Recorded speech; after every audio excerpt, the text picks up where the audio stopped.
Welcome to the Don't Pick the Scab podcast with the premise of connecting men over 40 with the tools and community to thrive in their divorce recovery either before, during, or after a divorce. Welcome everybody out there to Don't Pick the Scab podcast, a podcast for helping men over 40 with their divorce recovery and reaching their new positive reality. We have Eric Fisher on the mic. He's a certified counselor with over 13 years of experience treating addiction, depression, trauma, grief, and other concerns. Welcome to the show, Eric. Tell us a little about yourself and your journey becoming a certified counselor. I got some questions for you.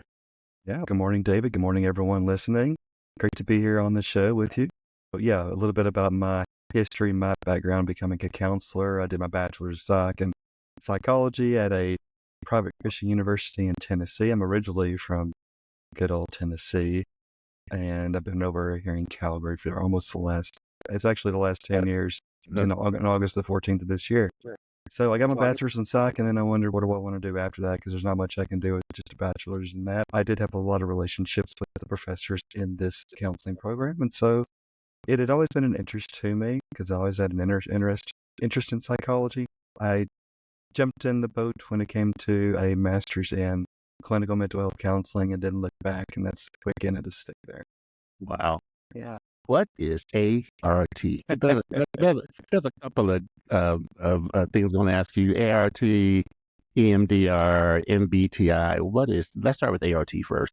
You know what? We're just like hacking into people with acronyms.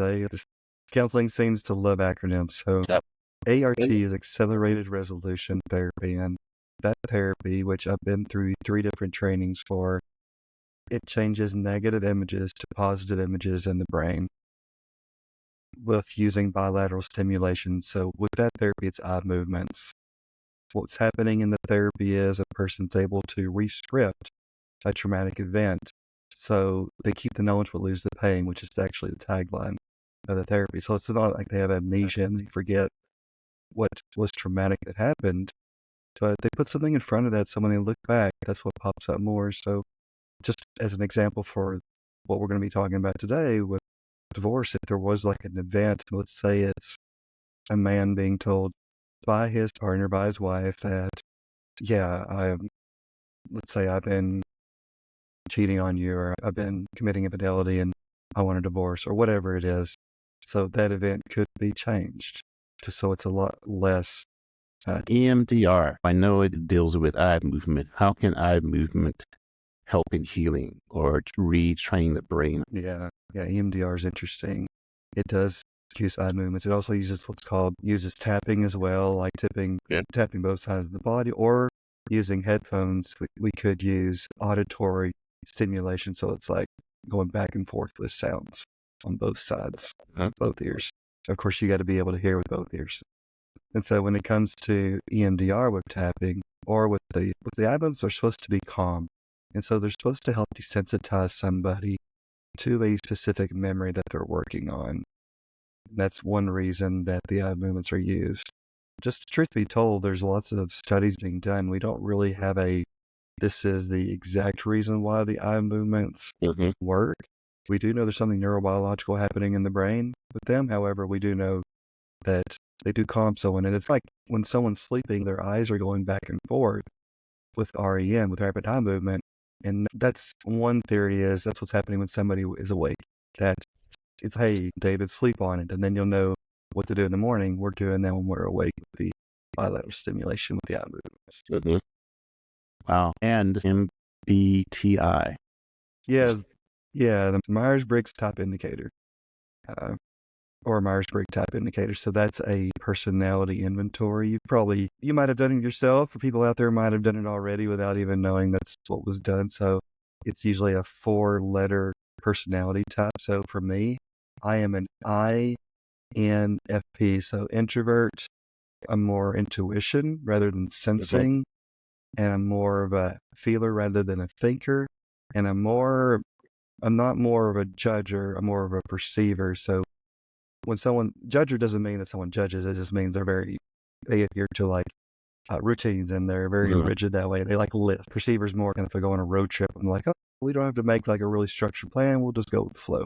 So introvert, more intuition, more of a feeler, and more of a perceiver. So there's 16 different personality types. I can often use this with couples, and they can see how theirs are different, and then, okay, like you're more of a thinker, I'm more of a feeler, so how do we work with each other? And so that's part of the reason that I really enjoy working with the MBTI when it comes to personality. My counseling therapy experience begins and ends with 5 love languages. That's what I got, man. I am a acts of service guy. That's what I got. And the fact that I can do that, I'm pretty impressed with myself. 1 out of 5. Damn it. I'm there, Eric. I am there. That's 20%, Don't tell me any positive words. Just do something for me. That's right. Wash those dishes. So let's go back when a divorced man over 40 starts his divorce, man, the emotions are just out of control. The anger, the anguish. How can a man start to reel those in? What are some of the things they can do to reel those in? Yeah, there's so many different possibilities there. Emotional regulation is the easy answer. The hard part of that is actually getting into a routine of doing those different skills.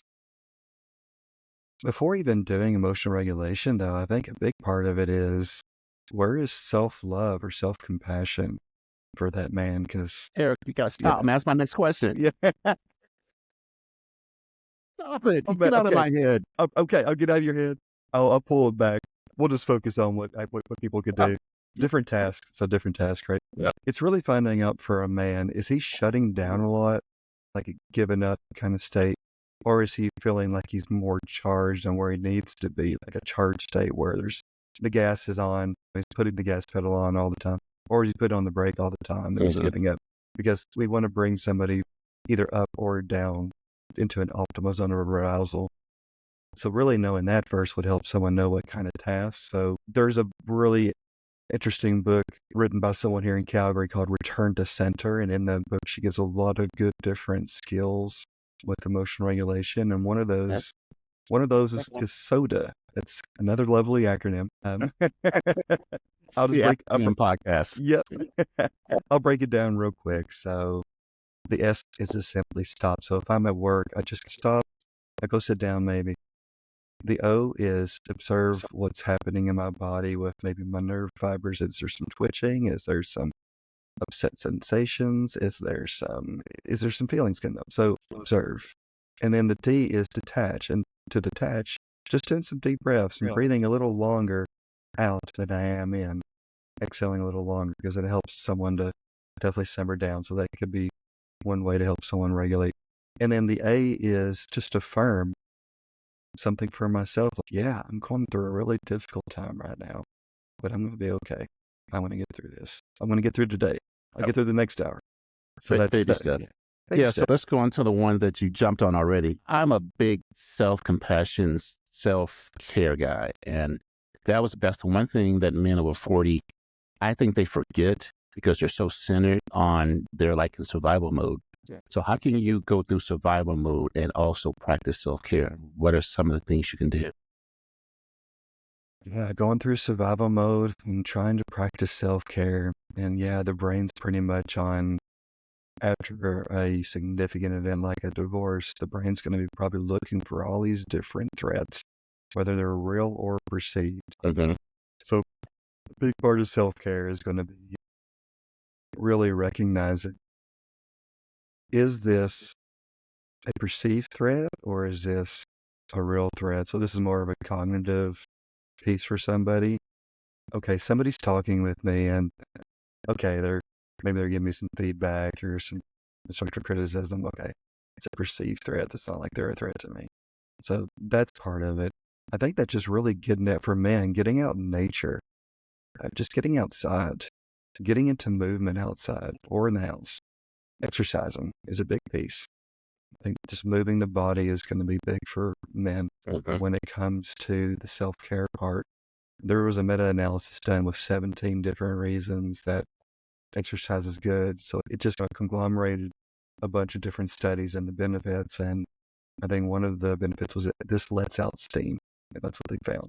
It also helps deal with grief with exercise, which no doubt divorce is a type of grief. Let's talk about the setbacks, man. Setbacks are huge. 2 steps forward, 3 steps back. How can men combat that? Because that is huge with men. They overthink things. Men overthink things. Yeah. And we're dumb. That's a different story. So setbacks are really big in men in 40 going through divorce. Yeah. Yeah, and it depends on what the setback would be. It's interesting because when we talk about bouncing back, resiliency with setbacks, it's going to be huge. And I used to think there was only one type of bouncing back. And I was able to find some research by, I think his name is Dr. Chris John Stone.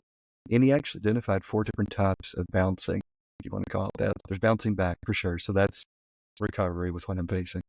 But there's also bouncing with, which is actually adapting to that situation. And then there's bouncing forward, which is like transformative with my life experience. That could be trying different things, getting curious, which I think is a big piece with setbacks. It's so hard with setbacks, but just getting at least a little curious about different approaches to life, different things I can do for myself.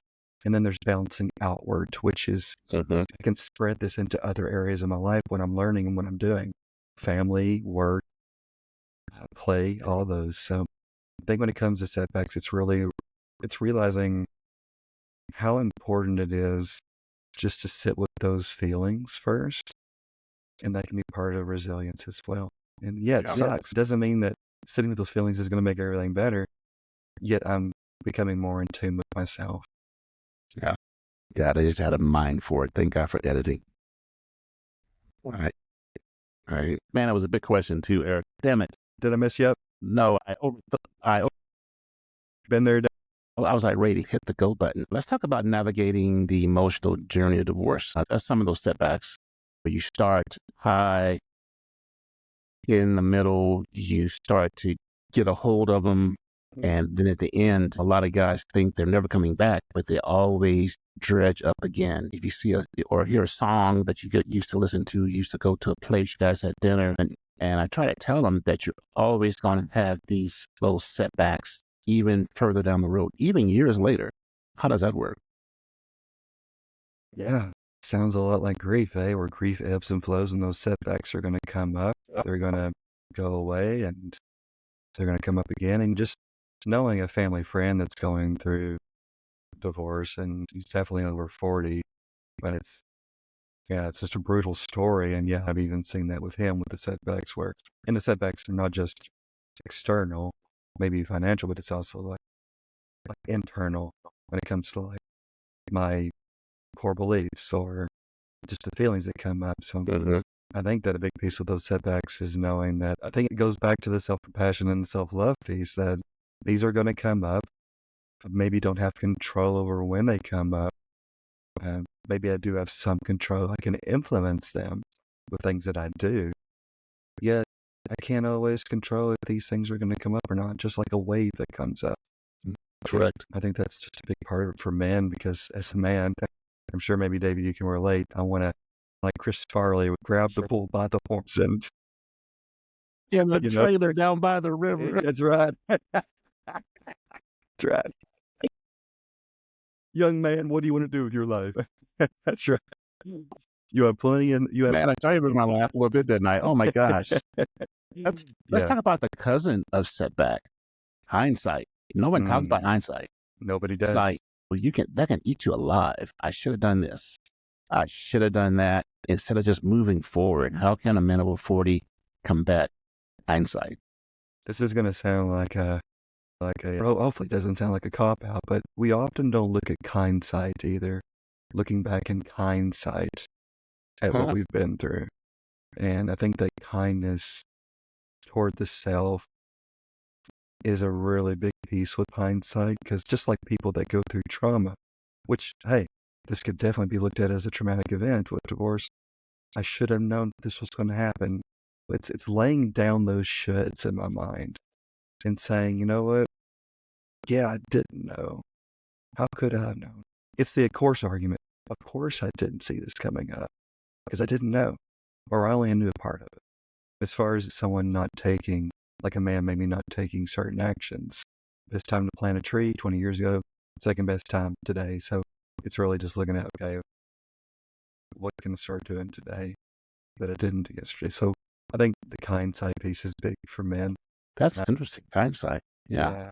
What can a man do to fight or combat when they encounter stigmas or judgment from others? Guys sometimes rely too much on family and friends of what they think. How can they separate that a little bit as they're going through their healing? There is a huge stigma when it comes to divorce, and there's even a huge stigma with someone continuing to be single. Are you going to find somebody? I do believe that for men, and a lot of men maybe don't like the word boundaries, and so I'm going to use preferences and limits as well. So when it comes to family and friends and what someone's going through, I think it's having those limits in place or those preferences. I would prefer not to talk about this subject at this point, or I can only talk about this subject that's very emotionally charged for only a certain amount of time. It's like, hey man, thanks for talking with me about this, and I've had all I can chew on today. So I think that's a big part as a man goes through the process of how to navigate these different relationships during divorce is definitely having a routine in life of what and they do for myself, but also having these boundaries in place, getting those needs met through those preferences and limits. So that the need could be, yes, I can only talk about this for only a certain amount of time, or this topic is definitely off. I don't want to talk about that when I found out that we were going to get a divorce. That's pretty painful right now. I heard this really cool thing. I can talk about, and it's interesting because it goes along with the podcast. I can talk about the scars, but I can't talk about the scabs. Oh. The scab's too fresh. So let's get this to be a scar first. Then we'll talk about it. Interesting. Social networks, other than counselors or therapists, what can men do to improve their social network? How keep their social network positive? How to avoid the non-positive social networks? How can they, like you go down this line and there's bumps and there's left and right, how can men stay focused in their network search or trying to heal? Yeah, that's a really good question, David, when it comes to social networks and making sure that whoever it is, whoever it is that's going through the journey is making sure that this is positive for me. This is beneficial for me. I think we look at, is there toxicity starting to come up in maybe these particular relationships? That could be in a group context where maybe I get into a group where everyone's just case building about their exes. It's okay. Yeah, okay, there might be that for a certain amount of time, but if that's all that's being done, where we're just talking about the exes that might live in Texas, sorry, the country song. If that's all we're doing, then maybe I want to look at a different group. Maybe I don't want to see that at all, not even just a little bit. So there's always that. So looking out for case building, even if it's on an individual level with someone where they're like, man, she or he, like whoever it is that is part of the relationship that I'm getting out of, whatever gender, yeah, they really did you wrong on all this. Maybe, yeah, sure, that could be true or partially true, but how much is that going to help me in the long run? Knowing that I can get into these relationships with people and know that they will respect my boundaries, and then they will respect maybe when I have to do a consequence if they can approach on my limits with something is a big part. Just knowing that they're there for support. They have their own, maybe looking for people that actually have healthy boundaries is important too, because if I'm going to be around somebody that does not have healthy boundaries for themselves, maybe they talk a lot about things that maybe I don't need to know about a little bit more than what I think is preferable, that's beneficial, then maybe I need to reconsider how often I hang with this person. So yeah, it's looking at that, just doing my research with a group for sure, looking at reviews if it's going to be a certain group, and not having to commit to something for 6 months off the bat. Maybe being able to do a drop-in would be beneficial for a group. I'm not sure if that's answering the question or not. But On the other podcast with Divorce Devil podcast with Rachel, we talk about your divorce story. What do people say to other people when they talk about their divorce story? And we noticed that the divorce story changes from the beginning, middle to the end, because you're pissed at the beginning, so your divorce story is negative. Your divorce story is less negative in the middle. How can a man go through his divorce story? Because sometimes that can define you, or you think it defines you, but it doesn't. How do you speak to that? It's a good one, huh? A good one, yeah. I might have stumped me. That's definitely a challenging question. Yeah, going through my divorce story without it defining me. I've been able to go to different meetings with Alcoholics Anonymous and also with Narcotics Anonymous, and a lot of times I go there during a birthday meeting when someone's celebrating like their next year of sobriety, or someone's going to tell their story of sobriety, and it's interesting to hear it after they've been. And I'm just going to use this as an example, and then I'll swing back to divorce. Like being able to see after so many years that it becomes a story for them that still resonates emotionally, but it's not as emotionally charged as in the beginning. Yeah. And it doesn't necessarily, but just from people, I've worked with people that are in recovery, and just, yeah. And the person that I'm thinking of, yeah, she's been through divorce as well. So it's just being able to see just the resilience with that. So I believe that it's just maybe for the first time they tell their story, it's going to be very emotionally charged. It's going to be really difficult to get through that. I can only surmise that it's going to be different for each person, and there might be certain parts that resonate more strongly than others. I think that the more that somebody's able to work on themselves with self-care, the more that the person knows that my history is my past is my history, it's not my identity. Mhm. I think just keeping that mantra is going to be really huge. Like what I've been through in my past, it's going to be my history. It does not have to be my identity moving forward. And so I think just using the affirmation, you know what, early in divorce care, early in divorce recovery, that might have to be a daily mantra for somebody. And when they're telling their story, that might be a mantra that has to be meditated on and then definitely reflected on later. So just keep it in mind that whatever behaviors, they're verbs. They're not nouns. We're nouns.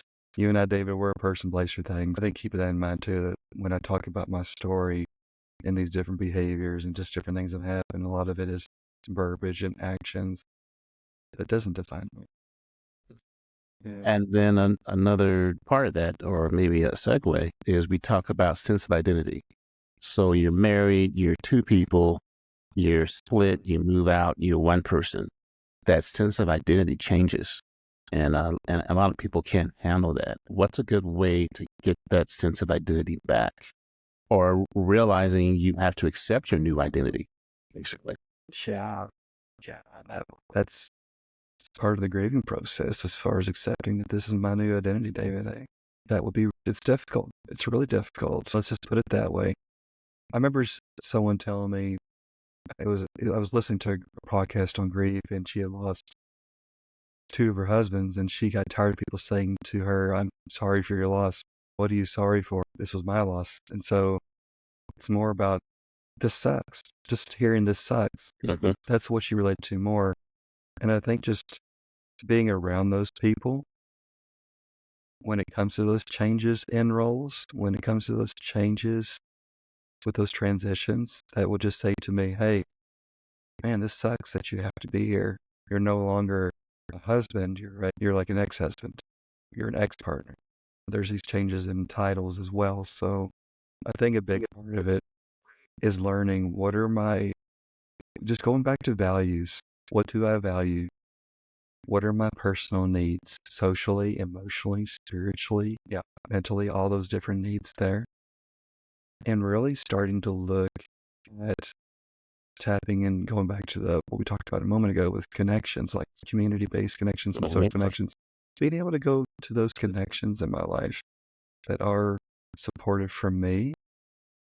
And when it comes to children, we'll bring children in here for a moment because they're probably going to have possibly changes in roles. If it is an older child, maybe a preteen, they can put on like a parentified role where they take on like a parent role, and it could be a challenge to see that child give that role away after things start to become a little bit more stable after the initial divorce. At the same time, though, giving that child grace, hey, you don't want to give up this role, this part of the role yet. Okay, I'll roll with you. I'm not going to force you to. But at the same time, for the man, they don't need to force themselves to get to a place emotionally that they're not ready to yet. I think the big piece is allowing them to grieve. Allow yourself to grieve. Wow. For what you're going through with the changes in roles. Wow. Tell me about your first book. How do you do martial art, or what's the book about, basically? Yeah. Man, where do I start? Yeah, so the book is about the intersection of martial arts techniques and concepts with addiction and mental health treatment. So that includes depression, anxiety, and trauma, along with addiction. And so I bring in over 90 different terms for martial arts, and I bring in 66 different techniques that I learned from American Kempo and translate those techniques to addiction recovery. So for an example, the first technique is thundering uncertainty, which, hey, we could even translate that for divorce recovery. So much uncertainty. What is this role going back to the previous question? What's this going to look like with this change in roles for me, with this transition? Going from thundering hammers is the martial arts move. It translates to thundering uncertainty. So it's not actually saying uncertainty is bad, but getting curious about the uncertainty. What do I feel with that? What are the thoughts coming up? What am I actually uncertain about? What can I actually be certain about in this moment? Probably what I'm feeling, what I'm going to do later on tonight, hygiene, simple stuff like that. I think a big part of addiction recovery is first working on uncertainty. Man, I'm coming into recovery from using substances or being in toxic relationships for a long time, and that can be part of addiction as well. Or whether it's food or sex or whatever it is, it's a manifestation of addiction. And then I'm in this valley of shadow, I'm walking through this valley, and I'm coming to recovery, and man, what does that look like for me? I have no idea. It's uncertain. So that's the reason that's the first technique. And then the last technique of the 66 is the denial breaker. So the martial arts term is the back breaker, which sounds pretty brutal. And the reason denial breaker is the last one is because just as we see with divorce recovery, we go through denial more than once. And it's very prevalent. Really quick. That's a really quick answer to what the book's about. Eric, this has been interesting. Man, that was very interesting. And even threw some Chris Farley in there.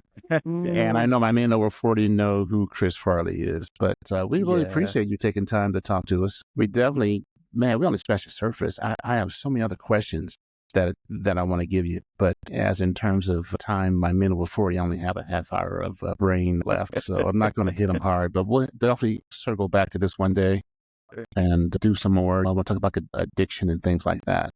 And coping mechanisms, that's always a big one with my men over 40. So thanks again for talking with us, and we will circle back for sure and hook this up again, but hold on the mic for a second. I'll close this out and go from there. But thank you for your time. Thanks, David. Yeah, pleasure being on. Yeah.